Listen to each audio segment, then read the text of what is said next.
The miller and other typical country folk.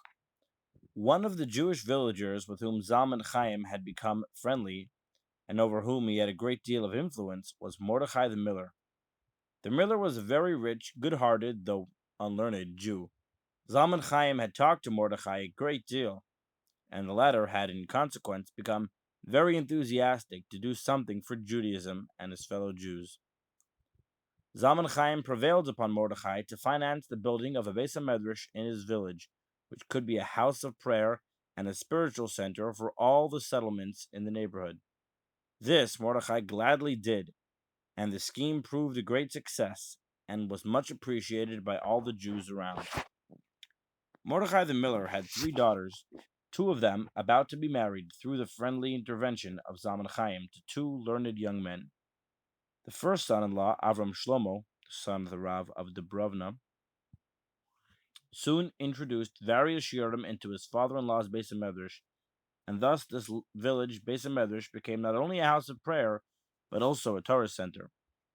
When Avram Shlomo later became Rav to an important Jewish congregation elsewhere, the task of continuing these shiurim at the Beis HaMedrash fell to the second son-in-law, Zalman Leib, the son of the Rav of Berezov.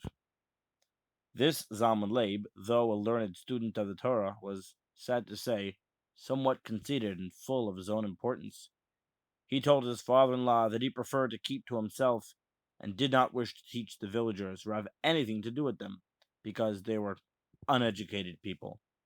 This grieved the miller very much, as the villagers had already become used to the regular shiurim at the Beis HaMedrash, and would be terribly upset if they would be discontinued.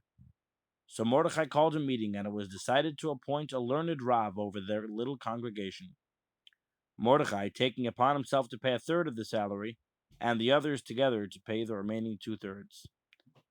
A delegation was sent to Yanovich, and on the recommendation of the local Rav, a certain Rabbi Ber was chosen to be their spiritual guide and teacher. This Rabbi Ber was a very learned man of about 60 years of age. He had an interesting history. He had been living at the home of his father-in-law, a citizen of Yanovich, for many years, devoting his time to Torah study. He was a very good teacher and managed to make quite a lamdan out of his father-in-law. When the latter died, and with his passing went his source of income, Rabbi Ber became a Malamed. He was soon acclaimed in Yanovich as a very learned man and a very capable teacher. Thus he carried on for many years until he became a widower. Then he gave up his teaching and returned to the constant study of the Torah, his children being in a position to support him. Rabbi Ber was rather fond of solitude and was not a talker. He never spoke more than he needed. When the delegation came to the Rav of Yanovich for advice as to whom they should choose as Rav for their little village, Beis HaMedrash, he could think of no more suitable a man than Rabbi Ber, who, if anything, might be considered too great a scholar for these simple Jewish villagers and settlers. He felt, though, that Rabbi Ber, for his part, would welcome such an appointment, as it would give him an opportunity to live among quiet country people instead of the busier, noisier town, and he would be able to indulge in solitude to his heart's content. When Rabbi Ber arrived in the village just before Slichas, Mordechai invited him to live at his house, Rabbi Ber having no wife to look after him. Mordechai and his wife showed him their usual hospitality, and he would have been very comfortable there had it not been for Mordechai's second son-in-law, Zalman Leib. The latter immediately recognized that Rabbi Ber was a great scholar and resented his presence in consequence, particularly when he saw the great respect shown Rabbi Ber by his father-in-law and all the villagers. Rabbi Ber soon earned the affection as well as respect of the villagers by taking the trouble of giving them shiurim in a way they could grasp, and lecturing to them in a manner they could understand.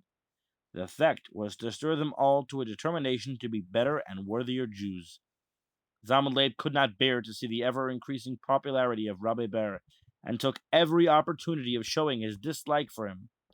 He did not even stop at insulting him in public, but Rabbi Ber accepted it with toleration and did not attempt to retaliate. In fact, he answered Zalman Leib gently, and had the latter more decency in him, this in itself would have made him realize how mean was his own attitude. But no, he could not bear the thought that they had to live under the same roof. He would not associate with the villagers because he considered them beneath him, and yet he hated Rabbi Ber because he was a greater scholar than himself. He was so conceited that he wanted to be the top man everywhere and always. Mordechai was terribly unhappy about the bad manners of his son-in-law, and apologized to Rabbi Ber for his inexcusable behavior. But all Rabbi Ber said was, "Don't be upset about it, Mordechai. After all, Zalman Leib is a clever student, and he is yet young. His conduct will improve with the years." Eventually, Rabbi Ber decided it would be better if he left Mordechai's house and moved to the house of an old tailor named Yossa. This old Yossa was well into his 70s, but still continued with his tailoring. Yossa was famed for his honesty. He carried on his tailoring practically to the last day of his life. When Yossa felt he was about to die, he called 3 of his friends to his bedside and handed into their care the little money he had managed to save during his lifetime. He also showed them where they would find the tachrichim which he had sown for himself and his wife. "The money should pay for our burial," he said. "I shouldn't like to think that others would need to have any expenditure on our account. As for a hearse, make it out of this table. Let it bear witness to the fact that I have never used shatnez for any garment, nor have I overcharged any customer or failed to return any material left over in the making."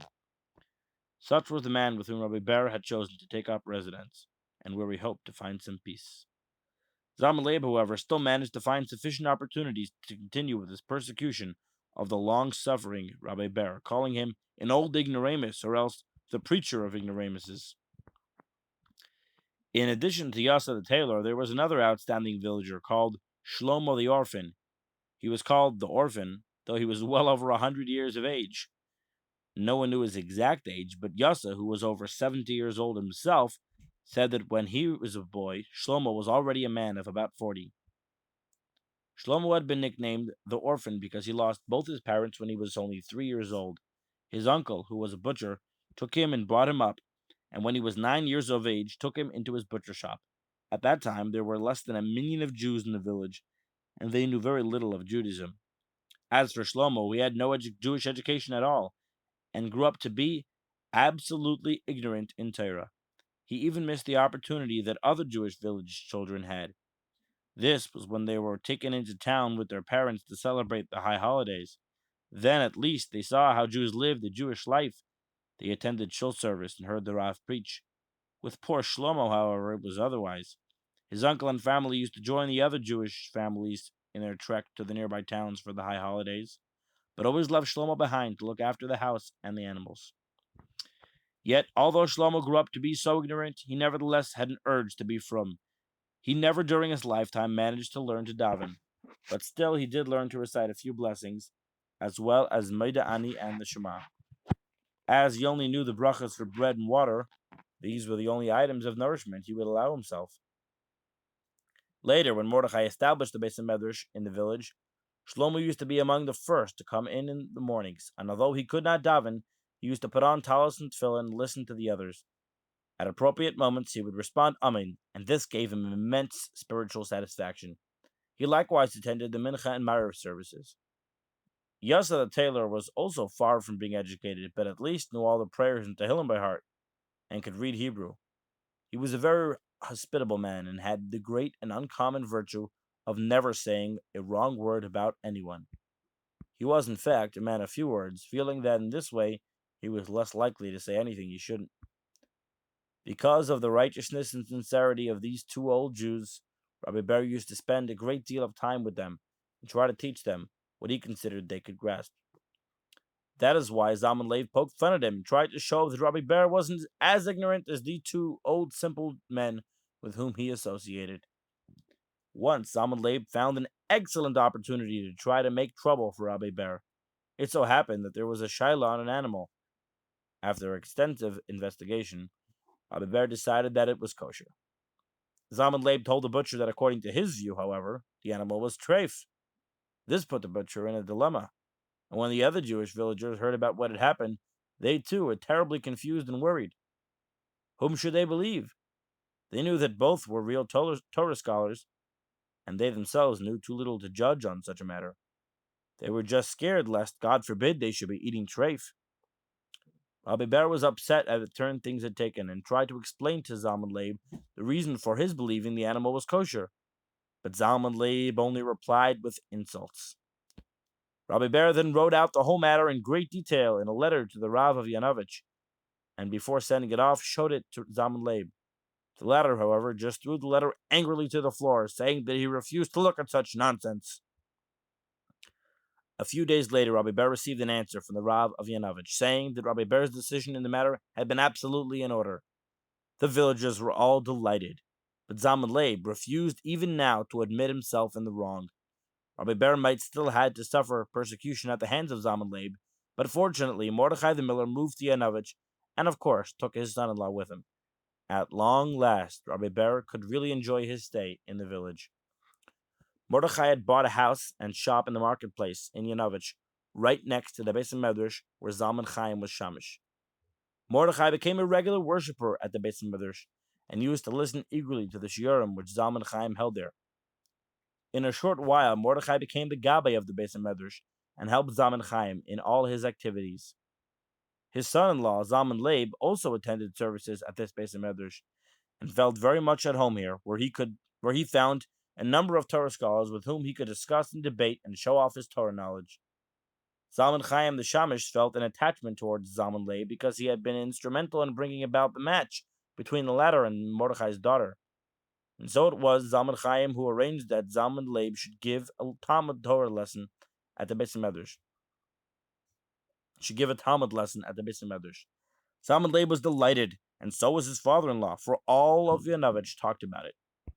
Soon, Zalman Leib realized that while a handful of students came to listen to his shiur, an audience of anywhere up to 100 or so attended Zalman Chaim's shiur. This made Zalman Leib terribly jealous of the Shamish, and he began to annoy and persecute him too. Zalman Chaim had no idea what could be the reason for this hatred. He even discussed the matter with Mordechai. It was not so much the fact that Zalman Leib's venom was directed against himself that troubled him, but that he should be capable of such a vice at all. Zalman Chaim felt rather guilty towards Mordechai for having inflicted such a son-in-law upon him, and for this reason too, he felt it his responsibility to try to improve Zalman Leib's character. Despite Zalman Leib's obvious animosity towards him, Zalman Chaim always treated the former with the greatest respect, and whenever he gave a shiur, he took every opportunity of telling his students that they should also attend the shiur that Zalman Leib gave. At the same time, he told them that Zalman Leib was a great scholar, and that they would be able to learn much from him. When Zalman Leib heard what Zalman Chaim had been saying about him, despite all that had transpired between them, and when he noticed that Zalman Chaim continued to show respect and even affection towards him, he opened his eyes in wonderment. What manner of man was this who could continue to repay good for evil? He observed this strange Shamish more closely and could not help but admire his wonderful nature. It made him realize at last how despicably he himself had been behaving. He determined to change his ways, for it was indeed high time that he not only learned the Torah, but also practiced its teachings. So finally, Zalman Chaim's influence brought about the desired result, and a real lasting friendship sprang up between the two Zalmans.